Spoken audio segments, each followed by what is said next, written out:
तरबूज का जूस बनाने का तरीका अज्जा। तरबूज 3 से 4 कप, बीज निकाल लें। ठंडा पानी, आधा कप चीनी, 1 से 2 खाने के चम्मच अख्तियारी। लीमू का रस, 1 खाने का चम्मच बर्फ, हस्बे जरूरत पुदीना, चंद पत्ते। खुशख्तियारी। बनाने का तरीका: तरबूज को छोटे टुकड़ों में काट लें। ब्लेंडर में तरबूज डालें। उसमें पानी, लीमू का रस और चीनी शामिल करें। 1 से 2 मिनट अच्छी तरह ब्लेंड करें।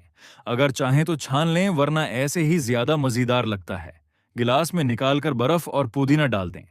मजेदार टपस। ठंडा तरबूज इस्तेमाल करें तो जूस ज्यादा मजे का बनता है। थोड़ा सा काला नमक डालने से जायका मजीद बेहतर हो जाता है। दूध शामिल न करें, वरना जायका खराब हो सकता है। फायदे: जिस्म को ठंडक देता है, पानी की कमी पूरी करता है, गर्मी में फौरी तवानाई देता है।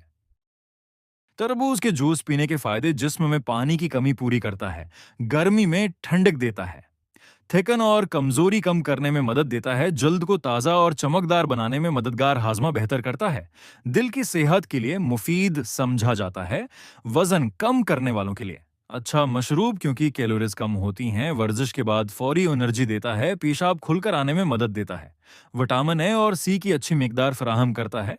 कब पीना बेहतर है: दोपहर या शाम के वक्त, गर्मी के मौसम में ज्यादा फायदा देता है, वर्जिश के बाद पीना अच्छा रहता है। कुन लोगों को एहतियात करनी चाहिए: शौगर के मरीज ज्यादा मिकदार में ना पिएं। नज़ला या ठंडी तबीयत वाले लोग रात में कम इस्तेमाल करें। ज्यादा पीने से पेट फूल सकता है। अगर वीडियो पसंद आए तो मुबारक अली यूट्यूब चैनल को सब्सक्राइब कर लें। शुक्रिया।